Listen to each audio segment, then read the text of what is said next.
स्कंद का 28 अध्याय 18 में हम लोग श्लोक नंबर 44 में है। इस समय श्रवण प्रारंभ करते हैं सभी को। इति संचिन्त्य भगवान् मारीचकुर्नन्दन उवाच किश्चित् कुपिता आत्मानं च विगर्हयन्। श्री सुखदेव गोस्वामी जी ने कहा, इस प्रकार विचारते हुए कश्यप मुनि जी कुछ कुछ क्रुद्ध हो गए, कुछ कुछ थोड़ा सा गुस्सा हो गए। हे कुरुवंशी महाराज परीक्षित, वे अपने आप को धिक्कारते हुए दिति से इस प्रकार बोले। श्री कश्यप उवाच पुत्रस्ते भविता भद्रे इंद्रहा देव बांधव संवत्सरं व्रतमिदं यज्ञंजो धारयिष्यसि। कश्यप मुनि जी ने कहा, हे कल्याणी, यदि तुम अपने इस व्रत के संबंध में मेरे उपदेशों का कम से कम 1 वर्ष तक पालन करोगी तो तुम्हें निश्चित रूप से ऐसा पुत्र प्राप्त होगा जो इंद्र का वध करने में सक्षम होगा। किंतु यदि तुम वैष्णव नियमों का पालन करने वाले इस व्रत से तनिक भी विचलित होगी तो तुम्हें जो पुत्र प्राप्त होगा वह इंद्र का अनुयायी होगा। यहाँ पर तात्पर्य में इंद्रहा शब्द से ऐसे असुर का बोध होता है जो इंद्र को मारने के लिए सदैव उत्सुक रहता है। स्वाभाविक है कि इंद्र का शत्रु असुरों का मित्र होगा, किंतु इंद्रहा शब्द से इंद्र का अनुयायी या उसका आज्ञापालक अर्थ भी निकलता है। जो जब कोई इंद्र का भक्त बनता है तो निश्चय ही वह देवताओं का मित्र होगा। अतः इंद्र हा देव बांधव शब्द समान उच्चारण वाले हैं और उनका अर्थ है तुम्हारा पुत्र इंद्र को मारेगा किंतु वह देवताओं का मित्र होगा। जब कोई व्यक्ति देवताओं का वास्तव में मित्र बन गया तो फिर वह इंद्र का वध कैसे कर सकता है। ये तात्पर्य, संस्कृत की जो भाषा है बड़ी गूढ़ है, गंभीर है। यहाँ पर दितिर उवाच, जो तिथि जी हैं वो बोल रही है, धारयिष्ये व्रतम ब्रह्म ब्रूहि कार्याणि यानि मे यानि चेह निषिद्धानि न व्रतम ज्ञानन्ति यान्युत। दिति जी ने उत्तर दिया, हे ब्राह्मण, मैं आपके परामर्श को स्वीकार करती हूँ और मैं व्रत का पालन करूंगी। अब मुझे बताएं कि मुझे करना क्या है, क्या क्या नहीं करना है और किस प्रकार यह व्रत भंग नहीं हो सकता। कृपा करके सब स्पष्ट बताएं। जैसा कि पहले ही कहा जा चुका है, स्त्रियां सामान्यतः अपना स्वार्थ साधना चाहती हैं। कश्यप मुनि ने अदिति की इच्छा पूर्ति के लिए 1 वर्ष तक उसे शिक्षा देने का प्रस्ताव रखा और चूंकि वह इंद्र को मारने के लिए इच्छुक थी अतः उसने तुरंत उसको स्वीकार भी कर लिया। कहा, मुझसे उस व्रत को कहें और बताएं कि उसे किस प्रकार पालन करना होगा। मैं वचन देती हूँ कि मैं उसको भंग नहीं करूंगी। स्त्री की मनोवृत्ति का यह दूसरा पक्ष है। यद्यपि अपनी योजना पूरी करने के लिए वह अत्यंत इच्छुक रहती हैं, किंतु जब कोई इसे शिक्षा देता है तो विशेष रूप से जब पति शिक्षा देता है तो वह निर्दोष भाव से उसको पालन करती हैं।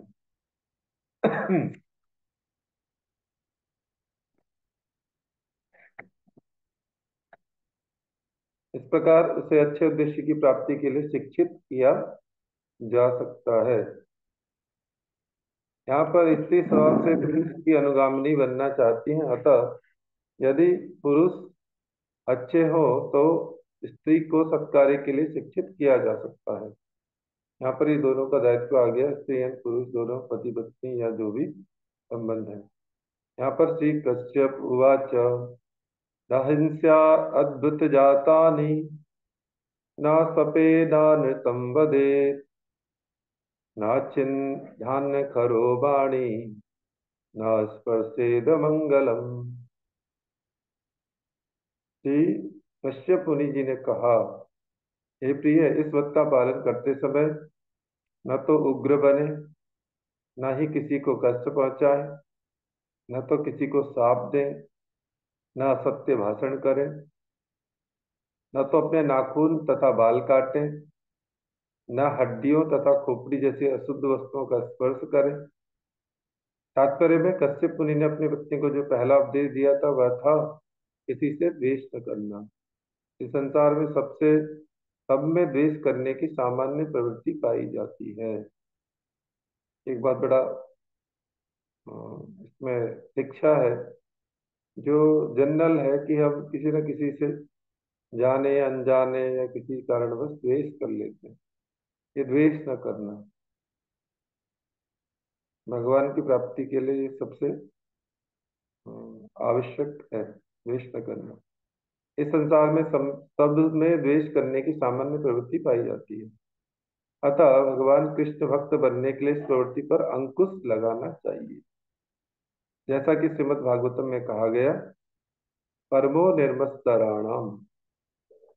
कृष्ण भक्त सदैव द्वेष रहित होते हैं, जबकि अन्य लोग द्वेषमय होते हैं। अतः कश्यप मुनि द्वारा पत्नी को यह उपदेश देना कि वह द्वेष रहित हो सूचित करता है कि कृष्ण भक्ति को बढ़ाने की दिशा में यह पहली अवस्था है। कश्यप मुनि जी अपनी पत्नी को कृष्ण भक्त बनाना चाहते थे, जिससे उनकी तथा इंद्र दोनों की रक्षा हो सके।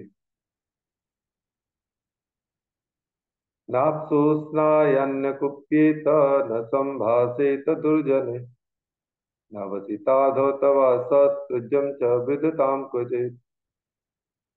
कश्यप मुनि ने आगे कहा, हे कल्याणी, नहाते समय पानी में कभी न घुसें, कभी क्रोध न करें और न दुष्ट जनों से कभी बोलें या संगति करें। कभी भी बिना धुले वस्त्र न पहने और पहले धारण की गई माला को कभी न पहने। नोच्चिष्टम चंडिकानम च सामिसं विसलाहितम भुंजीत दक्ष्ययाधिष्टम विभिन्नांजिलानि स्वपः। कभी भी जूठा भोजन न खाएं। देवी काली दुर्गा को चढ़ाए हुआ प्रसाद न खाएं। यहाँ साफ साफ लिखा हुआ है, स्पष्ट वर्णन। मांस या मछली से मिश्रित कोई भी वस्तु न खाएं। कोई शूद्र के द्वारा लाई गई या शूद्र द्वारा स्पर्श की गई अथवा रजस्वला स्त्री द्वारा देखी गई किसी भी सामग्री को न खाएं। अंजलि से पानी न पिएं। सामान्यतः देवी काली पर मांस तथा मछली से युक्त भोजन चढ़ाया जाता है। अतः कश्यप मुनि ने अपनी पत्नी को ऐसे जूठे प्रसाद को ग्रहण करने हेतु मना किया है। वास्तव में वैष्णवों को देवताओं पर चढ़ी हुई किसी भी भोज्य सामग्री को ग्रहण करने की अनुमति नहीं है। उन्हें तो भगवान श्री विष्णु का नैवेद्य प्रसाद को ही ग्रहण करना चाहिए। इन उपदेशों के द्वारा निषेध विधि से कश्यप मुनि अपनी पत्नी को वैष्णवी बनाना चाह रहे थे। नोचिष्टा स्पृश सलिला संध्याया मुक्त मूर्धजा अनर्चिता संयत वाका न संभीता वहिश्चरे। भोजन करने के बाद तुम्हें मुंह, हाथ तथा पांव धोए बिना बाहर सड़क पर नहीं जाना चाहिए। तुम्हें न तो शाम को या बाल खोले हुए और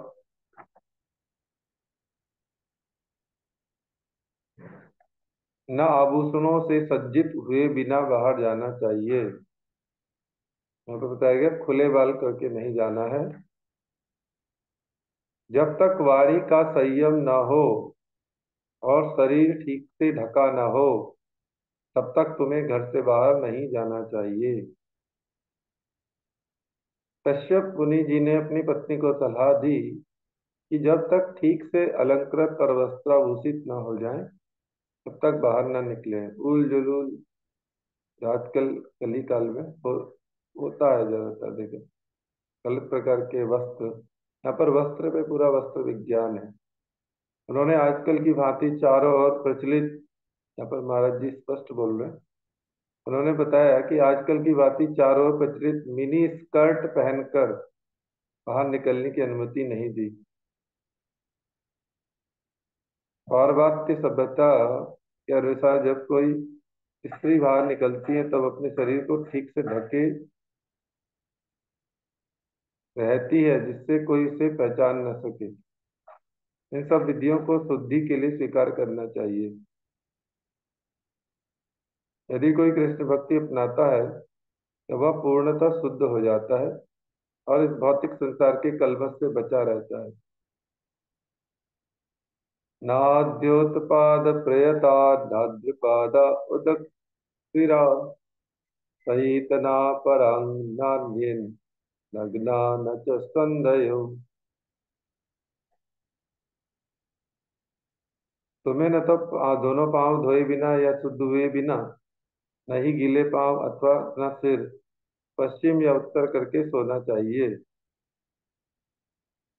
पश्चिम या उत्तर की ओर सिर नहीं रखना चाहिए, ये साधारणतः सभी को बताया भी जाता है। गीले पांव अथवा बिना शुद्ध हुए अशुद्ध अवस्था में भी नहीं सोना चाहिए। सूर्योदय अथवा सूर्यास्त के समय निर्वस्त्र होकर तथा अन्य स्त्रियों के साथ नहीं लेटना चाहिए। धौतवासा सुचिर्नित्यं सर्वमंगल संयुता पूजयेत् प्रातराशात् प्राज्ञ विप्रजां श्रियमच्युतम्। मनुष्य को चाहिए कि धुला वस्त्र पहनकर सदैव शुद्ध रहकर तथा हल्दी चंदन और अन्य मांगलिक सामग्री से अलंकृत होकर कलेवा करने के पूर्व गायों, ब्राह्मणों, ऐश्वर्य की देवी लक्ष्मी तथा पूर्ण पुरुषोत्तम भगवान की पूजा करे। यदि किसी को गायों तथा ब्राह्मणों का सत्कार करने, पूजा करने की शिक्षा दे दी जाए तो वह वास्तव में सभ्य बन जाता है। परमेश्वर की पूजा की संस्तुति की जाती है और श्री भगवान को गाय तथा ब्राह्मण अत्यंत प्रिय हैं। नमो ब्रह्मण्य देवाय गौ ब्राह्मण हिताय च। दूसरे शब्दों में यह कह सकते हैं कि जिस सभ्यता में गाय तथा ब्राह्मणों का आदर नहीं होता उसे धिक्कार है। ब्राह्मणों का गुण प्राप्त किए बिना तथा गायों को सुरक्षा प्रदान किए बिना कोई आत्मसिद्ध नहीं बन सकता। गौरक्षा से प्रचुर दुग्ध सामग्री की निश्चिंतता आती है और उन्नत सभ्यता के लिए यह परम आवश्यक है। गौमांस खाकर सभ्यता को दूषित नहीं करना चाहिए। जब कोई सभ्यता अग्रसर होती है तभी वह आर्य सभ्यता कहलाती है। मांस के लिए गौवध न करके सभ्य मनुष्यों को उसके दुग्ध से अनेक वस्तुएं बनाकर समाज की दशा सुधारनी चाहिए। यदि मनुष्य ब्राह्मण संस्कृति का अनुसरण करें तो वह कृष्ण भक्ति में दक्ष हो सकते हैं। स्त्रियो वीरवतिश्चात् गन्धबलिभण्डने पतिं चार्च्योपतिष्ठेत ध्यायेत कुष्ठगतं च तम्। इस व्रत का पालन करने वाली स्त्री को चाहिए कि वह पुष्पमाला, चंदन, आभूषण तथा अन्य सामग्रियों से पुत्रवती तथा सौभाग्यवती स्त्रियों की पूजा करे। गर्भवती स्त्री को अपने पति की पूजा करके उसकी स्तुति करनी चाहिए। उसे इसका ध्यान यह सोचकर करना चाहिए कि वह उसके गर्भ में स्थित है।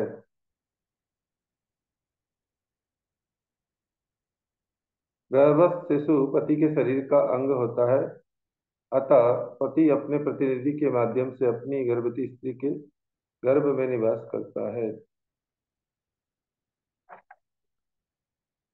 तांवत्सरं पुंसवनं व्रतमेतत् विप्लुतं धारयिष्यसि चेतुभ्यं शक्रहा सुतः। कश्यप मुनि जी ने कहा, आगे कहा यदि तुम श्रद्धापूर्वक कम से कम एक वर्ष तक इस पुंसवन व्रत को बताया गया, इस व्रत में लगी रहकर इस पुंसवन अनुष्ठान को संपन्न करोगी, तो तुमको एक पुत्र उत्पन्न होगा जो इंद्र का वध करेगा। किंतु यदि इस व्रत को करने में कुछ भी त्रुटि रह गई, तो तुम्हारा पुत्र इंद्र का मित्र बन जाएगा। बाणमित्यभ्युपेत्याथ दिति राजन् महामना कश्यपात् गर्भमाधत्त व्रतम चांजो ददार स। हे राजा परीक्षित, कश्यप जी की पत्नी दिति ने पुंसवन नामक शुद्धि कर्तव्य विधि को संपन्न करना अंगीकार कर लिया। उन्होंने कहा, हाँ, मैं आपके उपदेशानुसार सब कुछ करूंगी। वह अत्यंत प्रसन्नता पूर्वक कश्यप जी का वीर्य धारण कर गर्भवती हुई और श्रद्धा पूर्वक व्रत का पालन करने लगी। मातृस्त्वसुरभिप्रायमिन्द्र आज्ञायमानद शुश्रूषणेन समस्तां दिति प्रयच्चरत् कवि। सबका सम्मान करने वाले हे राजा, इंद्र ने इति का मंतव्य समझ लिया। अतः वह अपना स्वार्थ साधने की युक्ति सोचने लगा। इस तर्क का अनुसरण करते हुए कि आत्मरक्षा प्रकृति का प्रथम नियम है, उसने अदिति की प्रतिज्ञा को भंग करना चाहा। अतः वह आश्रम वासिनी अपनी मौसी दिति की सेवा करने लगा। अब यहाँ पर क्या हुआ, इंद्र को ये बात पता लगी, तो जो दिति तो उनकी वही मौसी है, अब उनको अपना डर भी भय भी है और आत्मरक्षा की भाव भी। तो अपनी मौसी की अब सेवा करने लगे। कौन? इंद्र। क्योंकि वो उनके मंतव्य को समझ चुके हैं। नित्यं वनात् सुमनसः फलमूल समित्कुशान् पत्रांगर्मिदोपश्य काले काल उपाहर। इंद्र प्रतिदिन जंगल से फूल फल कंद तथा यज्ञ के लिए समिधा लेकर अपनी मौसी की सेवा करने लगा। वह उचित समय पर कुछ घास, पत्तियां, कलियां, मिट्टी तथा जल भी ले आता था। ये मतलब वेश बदल कर इस प्रकार से। एवं तस्यावतस्थाय व्रतच्छिद्रं हरिर्नृप प्रेप्सु पर्यचरज्जिह्वो मृगहेव मृगाकृति। हे राजा परीक्षित, जिस प्रकार बहेलिया हिरण को मारने हेतु हिरण की खाल पहनकर छद्म वेश धारण करता है, उसी प्रकार से इंद्र हृदय से दिति पुत्रों का शत्रु किंतु बाहर से मित्र बनकर अत्यंत श्रद्धापूर्वक दिति की सेवा करने लगा। इंद्र का मंतव्य दिति के व्रत के अनुष्ठान में त्रुटि निकालकर उसे धोखा देना था, किंतु साथ ही वह नहीं चाहता था कि कोई इसे पहचान सके, इसलिए वह अत्यंत सतर्कता के साथ इनकी सेवा करने लगा। नाद्य गच्छत् व्रत छिद्रम तत्परो आत्महीपते चिंतां तीव्रां गतः शक्र येन मे स्याच्छिवं त्विह।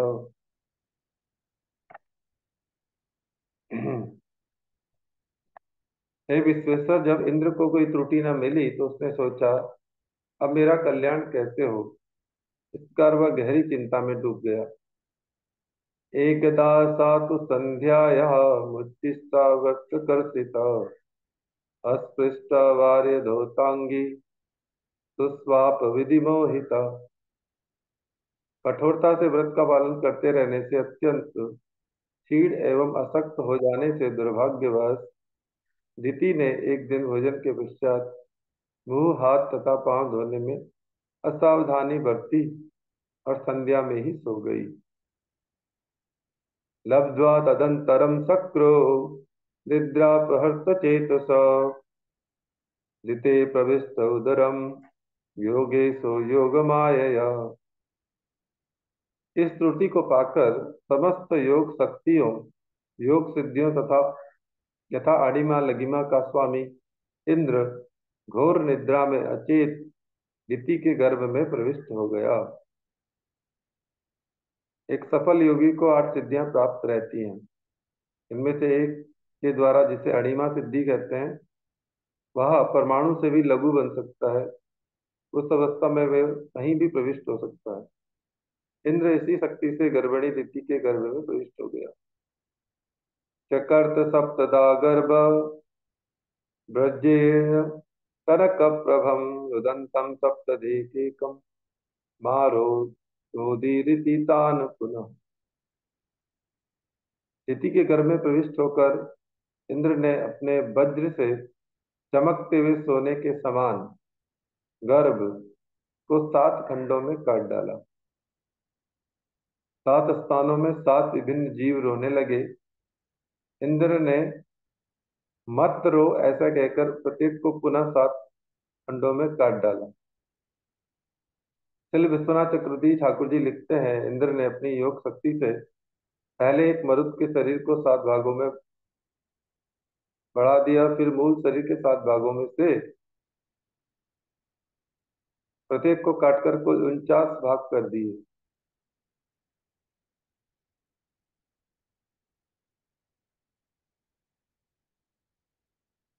जब प्रत्येक शरीर के 7 खंड किए गए तो अन्य जीवात्मा इन शरीरों में प्रविष्ट कर गए। इस प्रकार वे उन वृक्षों के तुल्य बन गई जिन्हें विभिन्न हिस्सों में काटकर पर्वत के ऊपर लगा दिया जाता है, और वे पृथक सत्ता प्राप्त कर लेते हैं। पहला शरीर एक ही था, और जब उसे कई खंडों में काटा गया तो अन्य जीवात्मा इन निम्न शरीरों में प्रवेश कर गए। तमूचोपाट्यमानस्ते सर्वे प्राञ्जलयो निप किं न इंद्र जिंगाससि भ्रातरो मरुतस्तव। अत्यंत संतप्त होकर हाथ जोड़कर उन्होंने इंद्र से कहा, हे राजन, हे इंद्र, हम तुम्हारे भाई मरुदगण हैं, तुम हमें क्यों मार रहे हो? मावेष्ट भ्रातरो मह्यम यूयमित्याह कौशिक अनन्य भावान पार्षदा नात्मनो मरुताम गणान।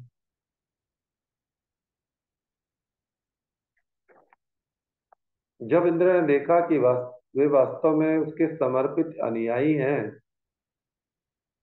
तो उसने कहा कि यदि तुम सचमुच मेरे भाई हो तो तुम्हें मुझसे डरने की कोई आवश्यकता नहीं है। न ममार्दितेर्गर्भ श्रीनिवासानुकंपया बहुधा कुल सक्षण्णो दौर्ण्यस्त्रेण यथा भवान।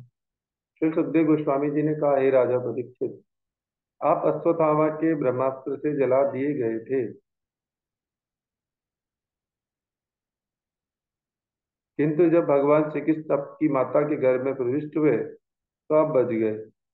इसी प्रकार यद्यपि इंद्र ने गर्भ को वज्र के द्वारा 49 खंडों में काट डाला था, किंतु वे सभी पूर्ण पुरुषोत्तम भगवान के अनुग्रह से बच गए। शक्रदिष्टादिपुरुषं पुरुषो याति साम्यताम् संवत्सरं किंच दूरं विद्या यद्भिर्षिरर्चिता तजूरिन्द्रेण पंचाश देवासे वरतो भवन व्यपोह्यमात्रदोषं ते हरिणा सोमपाकृतः। यदि कोई पूर्ण पुरुषोत्तम भगवान की पूजा एक बार भी करता है तो वह वैकुंठ में प्रवेश करने का अधिकारी हो जाता है, तथा भगवान श्री विष्णु के समान शारीरिक लक्षणों को प्राप्त करता है।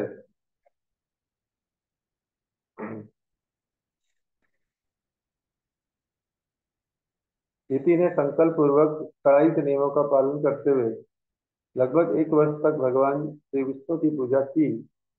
आध्यात्मिक जीवन की शक्ति के कारण 49 मरुदगण पैदा हुए। यद्यपि मरुदगण ऋषि के गर्भ से पैदा हुए, किंतु परम श्री भगवान की कृपा से वे देवताओं की बराबरी पर आ गए।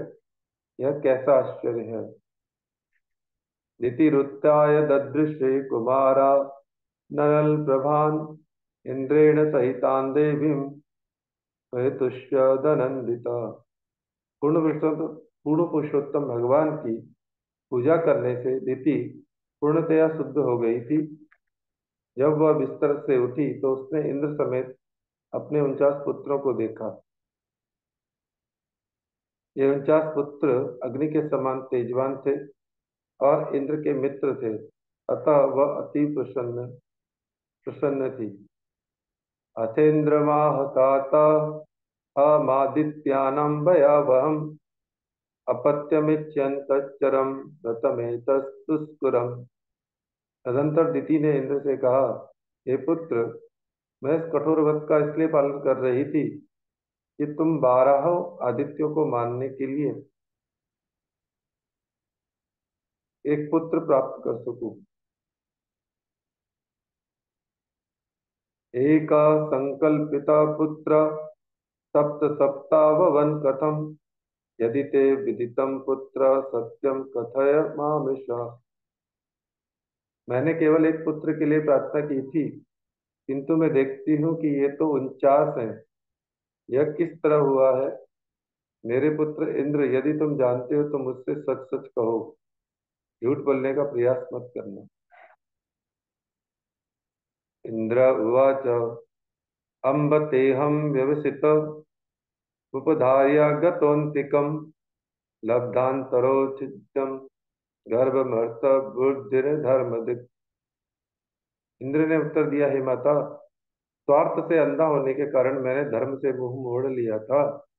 जब मुझे ज्ञात हुआ कि आप आध्यात्मिक जीवन का महान व्रत धारण कर रही हैं, तो मैं उसमें कोई त्रुटि निकालना चाहता था, और जब मुझे त्रुटि मिल गई तो मैं आपके गर्भ में प्रविष्ट हो गया और मैंने गर्भ को खंड खंड कर दिया।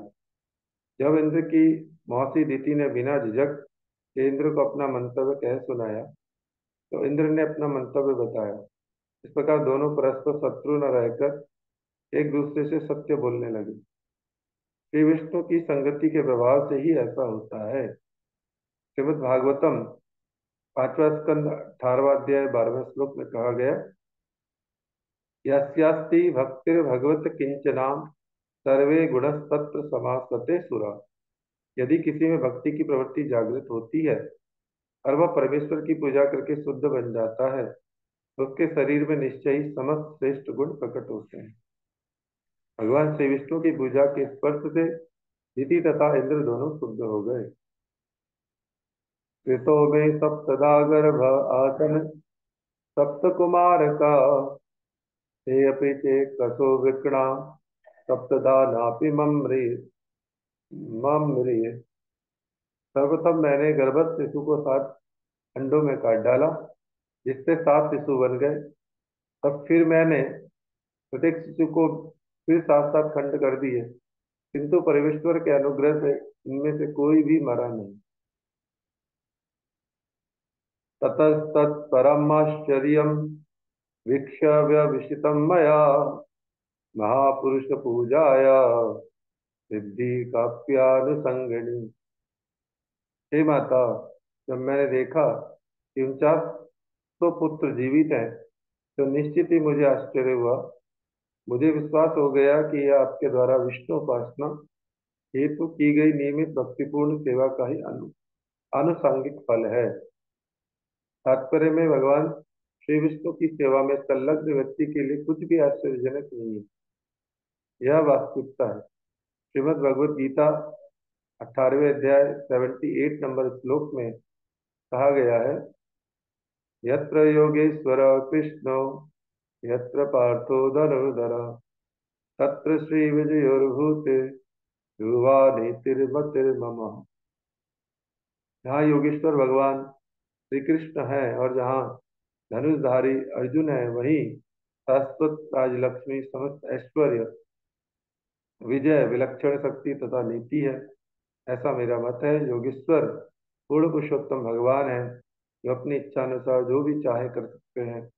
यह परमेश्वर की शक्तिमत्ता है। ईश्वर को प्रसन्न कर लेने वाले के लिए कोई भी उपलब्धि आश्चर्यजनक नहीं है। उसके लिए सब कुछ संभव है। आराधनम भगवत ईमाना निराशिष ये तो नश्यन्त्यपि परम ते स्वार्थ कुशला स्मृता। यद्यपि पूर्ण पुरुषोत्तम भगवान की उपासना में ही निरत रहने वालों को श्री भगवान से किसी भी प्रकार की भौतिक इच्छा, यहाँ तक कि मुक्ति की भी कामना नहीं रहती, तो भी भगवान श्री कृष्ण उनकी समस्त कामनाओं को परिपूर्ण करते हैं।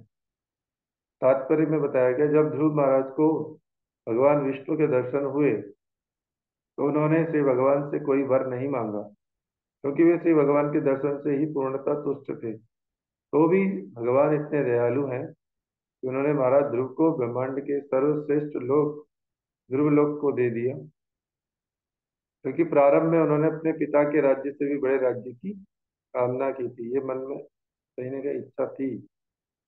अतः शास्त्र का कथन है, अकामा सर्व कामो वा मोक्ष काम उदारधि शिविरेण भक्ति योगेन यजेत पुरुषम परम। उदार बुद्धि वाला व्यक्ति चाहे भौतिक इच्छाओं से भरा हो, निष्काम हो या मुक्ति का इच्छुक हो, उसे सब प्रकार से परब्रह्म परमेश्वर की उपासना करनी चाहिए। श्रीमद् भागवतम द्वितीय स्कंद तृतीय अध्याय 10वें श्लोक। मनुष्य को चाहिए कि वह पूर्ण भक्ति में निरत हो, अब भले ही वह निष्काम क्यों न हो। उसकी पूर्व इच्छित कामनाओं की पूर्ति श्री भगवान की उपासना मात्र से हो जाती है। वास्तविक भक्त मुक्ति की भी कामना नहीं करता। अन्य अभिलाषता शून्यम ज्ञान कर्म दृढ़ावतम।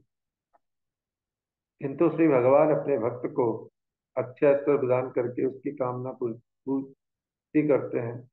कर्मी का ऐश्वर्य नष्ट हो जाता है, किंतु भक्त का ऐश्वर्य कभी नष्ट नहीं होता।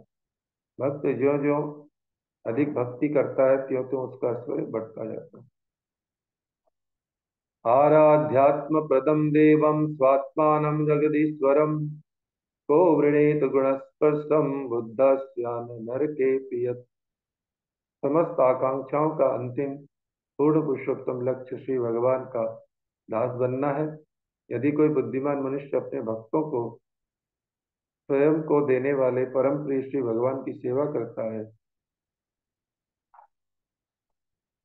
तो वह भौतिक सुख की कामना कैसे कर सकता है, जो नरक में भी प्राप्त है। तात्पर्य में कोई बुद्धिमान व्यक्ति मात्र भौतिक सुख की प्राप्ति के लिए भक्त बनना नहीं चाहेगा। यही भक्त की परीक्षा है। जैसा कि चैतन्य महाप्रभु जी का उपदेश है, न धनम न जनम न सुंदरिम कविताम व जगदीश कामये मम जन्मने जन्मनेश्वरे भवताद भक्तिर अहेतु की गई। हे परम शक्तिमान ईश्वर, मुझे न तो धन संचय की इच्छा है, न मैं सुंदर स्त्रियों की कामना करता हूँ, नहीं मुझे उनके अनुयायी चाहिए। मैं तो जन्म जन्मांतर आपकी अहेतु की भक्ति की कामना करता हूँ।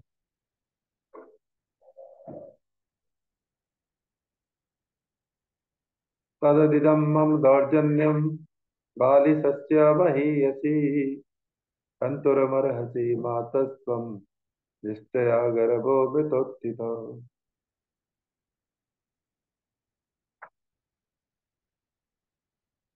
हे माता, हे स्त्रियों में श्रेष्ठ, मैं मूर्ख हूँ। मैंने जो भी पाप किए हैं उसके लिए आप मुझे क्षमा प्रदान करें। आपके 49 पुत्र बिना किसी क्षति के आपकी भक्ति के कारण ही उत्पन्न हुए हैं। मैंने शत्रु होने के नाते उनको खंड खंड कर दिया था, किंतु आपकी महान भक्ति के कारण वे मरे नहीं। श्री शुक उवाच इन्द्रियस्त्वयाभ्युनुज्ञात शुद्धभावेन तुष्टया मरुद्भिः काम नत्वा जगाम दिवम प्रभु। श्री सुखदेव गोस्वामी जी ने आगे कहा, दिति इंद्र के उस उत्तम आचरण से अत्यंत प्रसन्न हुई। अब इंद्र ने अपनी मौसी को अत्यंत आदरपूर्वक प्रणाम किया और उसकी आज्ञा से अपने मृदगण भाइयों सहित स्वर्ग लोक को चले गए। एवं ते सर्वमाख्यातम यन्मां त्वं परिपृच्छसि मंगलम मरुताम जन्म किम भूय कथयामि ते। हे राजा परीक्षित, मैंने यथासंभव तुम्हारे द्वारा पूछे गए प्रश्नों का उत्तर दिया है। विशेष रूप से मरुतों के इस शुद्ध मंगलकारी वर्णन के संदर्भ में अब तुम आगे जो पूछना चाहते हो मैं उसे भी विस्तार से बताऊंगा। इस प्रकार ये भागवतम सस्कंद 18वां अध्याय पूर्ण होता है।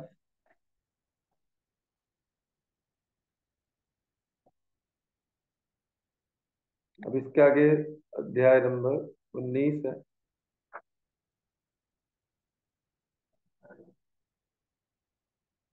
पहला श्लोक है श्री राजो उवाच। अध्याय 19 श्लोक नंबर 1। व्रतं पुंसवनं ब्रह्मन् भवता यदुदीरितं तस्य वेदितुमिच्छामि येन विष्णु प्रसीदति। महाराज परीक्षित जी ने कहा, हे प्रभु, आप पुंसवन व्रत के संबंध में पहले ही बता चुके हैं। अब मैं इसके विषय में विस्तार से सुनना चाहता हूँ। अब इतना जो चमत्कार दिखा वो पुंसवन व्रत का, अब उसके बारे में विस्तार से जानना चाहते हैं है क्या।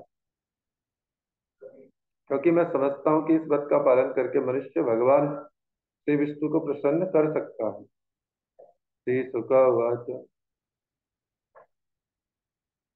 शुक्ले मार्गशिरे पक्षे योऽसिद्धतर अनुज्ञया आरभेत व्रतमिदं सर्वकामिकमादितः निशम्य मरुतां जन्म ब्रह्मणानु मंत्र च स्नात्वा शुक्लदति शुक्ले वसिताल लंघतांबरे पूजयेत प्रातरासात् प्राग भगवन्तं श्रिया सह। श्री सुखदेव गोस्वामी जी ने कहा कि स्त्रियों को चाहिए कि अगहन मास, यही जो अगहन मास जो अभी कार्तिक मास के बाद के शुक्ल पक्ष की प्रतिपदा को अपने पति की अनुमति से इस नैमित्तिक भक्ति को तप के व्रत सहित प्रारंभ करें, क्योंकि इससे सभी मनोकामनाएं पूरी हो सकती हैं। भगवान श्री विष्णु की उपासना करने के पूर्व स्त्री को चाहिए कि वह मरुतों के जन्म की कथा सुने। योग्य ब्राह्मणों के निर्देश अनुसार वह प्रातःकाल अपने दांत साफ करें, नहाएं, श्वेत वस्त्र धारण करें और आभूषण धारण करें, और फिर कलेवा करने के पूर्व भगवान विष्णु को नैवेद्य अर्पण करें, उनकी पूजा करें। अलम ते निरपेक्षाया पूर्ण कामा नमस्तुते महाविभूतिपति नमा सकल सिद्धये। तब श्री भगवान की इस प्रकार से प्रार्थना करें, हे भगवान, आप समस्त ऐश्वर्य से पूर्ण हैं, किंतु मैं आपसे ऐश्वर्य की कामना नहीं करती हूँ। मैं आपको सहज भाव से सादर नमस्कार करती हूँ। आप उन संपत्ति की देवी लक्ष्मी के पति और स्वामी हैं जो समस्त ऐश्वर्यों से युक्त हैं। अतः आप समस्त योग के स्वामी हैं, मैं आपको केवल नमस्कार करती हूँ। भक्त जानता है कि पूर्ण पुरुषोत्तम भगवान की प्रशंसा इस प्रकार की जाए। ओम पूर्णमद पूर्णमिदम पूर्णाद पूर्णमुदच्यते पूर्णस्य पूर्णमादाय पूर्णमेवावशिष्यते। श्री भगवान ही परिपूर्ण है, और चूंकि वे सभी तरह से पूर्ण हैं, अतएव उनसे होने वाले समस्त उद्भव, जैसे कि यह दृश्य जगत पूर्ण इकाई के रूप में परिपूर्ण है। पूर्ण से जो कुछ उत्पन्न होता है वह भी अपने आप में पूर्ण होता है। क्योंकि वे संपूर्ण हैं, अतएव उनसे यद्यपि न जाने कितनी पूर्ण इकाइयां उद्भूत होती, तो भी वे पूर्ण ही रहते हैं। इसलिए परमेश्वर की शरण में जाने की आवश्यकता होती है। भक्त की जो भी आवश्यकताएं होती हैं वह पूर्ण पुरुषोत्तम भगवान उसकी पूर्ति करते हैं। तेषाम नित्य वियुक्तानाम योगक्षेमम वहाम्यहम्।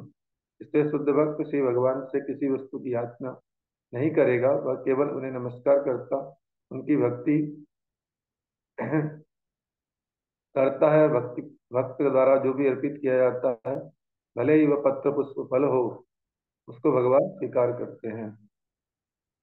यथा त्वं कृपया भूत्या तेजसा महिमोजसा जुष्ट ईस गुणे सर्वे ततो असि भगवान प्रभु। हे भगवान, आप अहेतु की कृपा, समस्त ऐश्वर्य, समस्त तेज तथा समस्त महिमा, बल एवं दिव्य गुणों से युक्त होने के कारण हर एक के स्वामी पूर्ण पुरुषोत्तम भगवान हैं।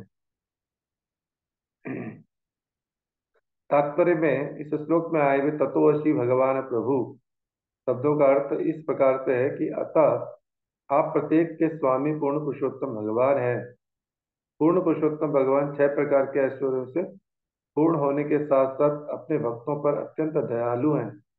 यद्यपि वे आप अपने आप में परिपूर्ण हैं, किंतु फिर भी वे चाहते हैं कि सभी जीवात्मा उनकी शरण में आए और उनकी सेवा करे। इस प्रकार वे संतुष्ट होते हैं। यद्यपि वे स्वयं में पूर्ण है तो भी अपने भक्तों द्वारा पत्र पुष्प फल को स्वीकार करते हैं।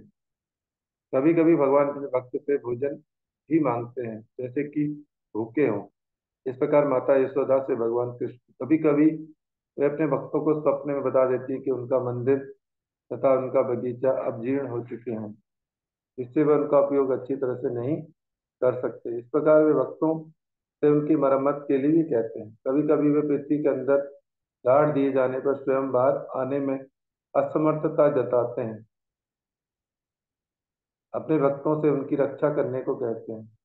कभी कभी अपने भक्तों से पूरे विश्व में घूमकर उनके यश का प्रचार करने के लिए कहते हैं। यद्यपि वे अकेले इस कार्य को करने में सक्षम हैं, तब भी वह भक्त की भक्त को ऐश्वर्य देने की भक्त की यश को बढ़ाने के लिए भगवान इस सब भक्त की भक्ति को संसार को दिखाने के लिए सब कार्य करते हैं।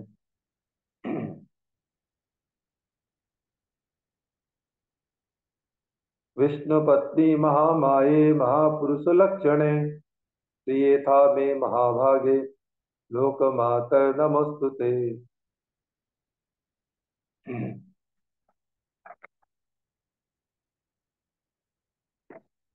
भगवान श्री विष्णु को समुचित नमस्कार करने के बाद भक्तों को चाहिए कि वे भाग्य की देवी लक्ष्मी माता को सादर नमस्कार करें और इस प्रकार से प्रार्थना करें। हे विष्णु पत्नी, हे भगवान विष्णु की अंतरंगा शक्ति, आप श्री विष्णु के ही समान श्रेष्ठ हैं, क्योंकि आप में भी उनके सारे गुण सदा ऐश्वर्य निहित हैं। हे लक्ष्मी देवी, आप मुझ पर कृपालु हों और मैं आपको सादर नमस्कार करता हूँ। श्री भगवान नाना शक्तियों से पूर्ण है, पराश्र शक्ति विवदेव श्रूयते।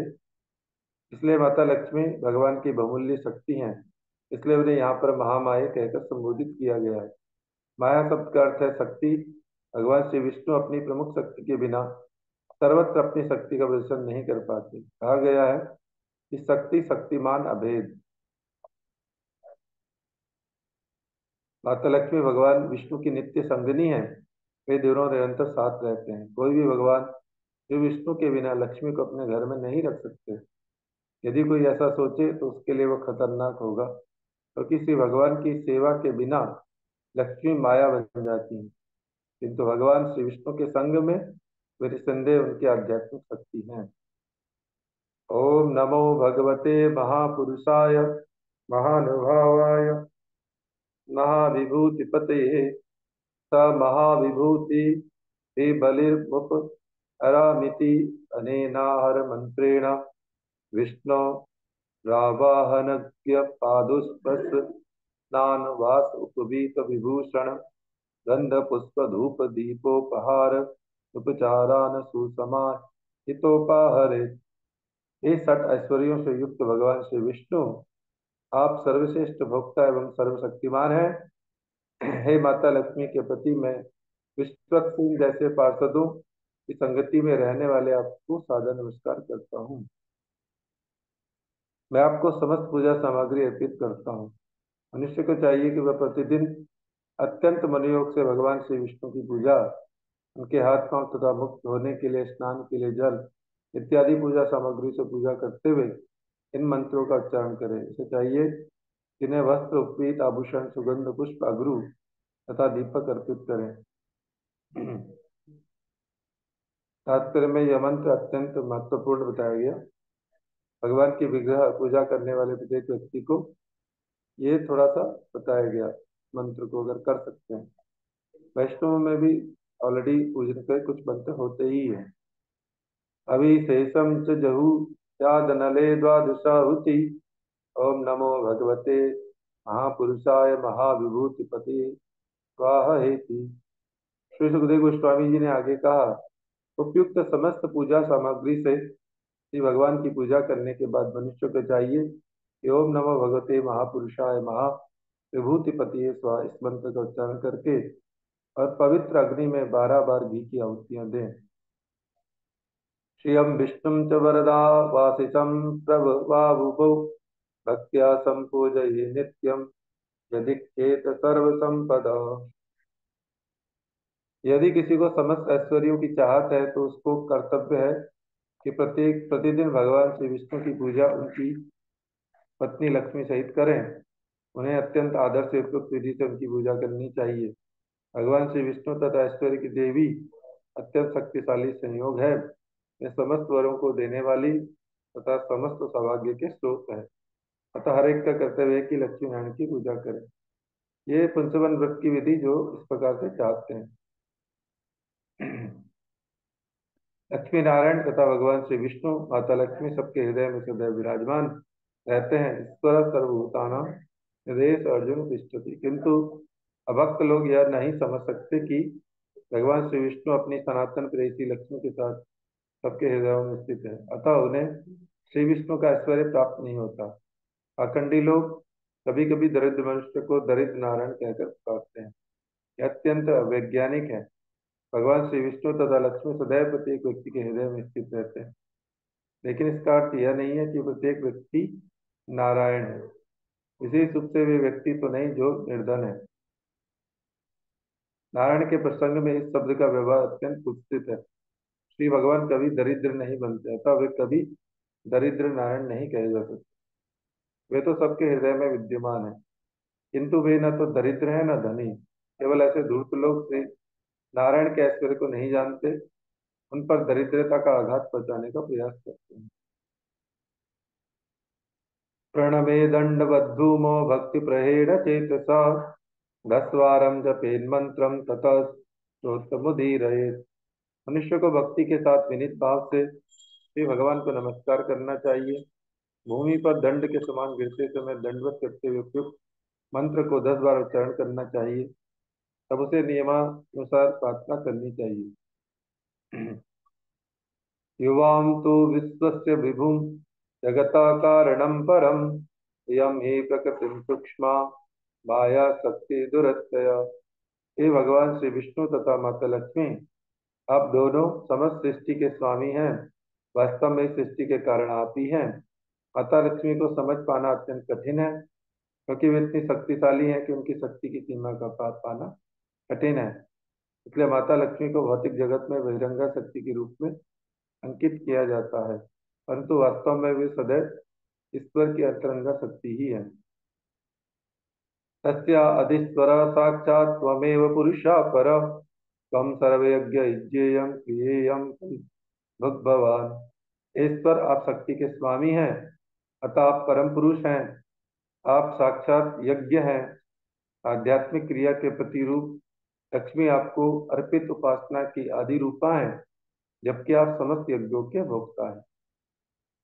गुण व्यक्ति रियम देवी व्यंजको गुण भगवान त्वं हि सर्वशरीर्यात्मा श्रीशरेन्द्रियाशय नाम रूपे भगवती प्रत्ययस्तमपाश्रय। यहाँ पर उपस्थित माता लक्ष्मी समस्त आध्यात्मिक गुणों की आगार हैं, जबकि आप इन गुणों के प्रकाशक तथा भोक्ता हैं। वास्तव में आप ही प्रत्येक वस्तु के भोक्ता हैं। आप समस्त जीवात्मा के परमात्मा के रूप में रहते हैं और लक्ष्मी देवी उनके शरीर, इंद्रिय तथा मन का रूप है। उनके भी पवित्र नाम तथा रूप हैं और समस्त नामों तथा रूपों के आधार हैं। आप उनके प्राकट्य का कारण हैं।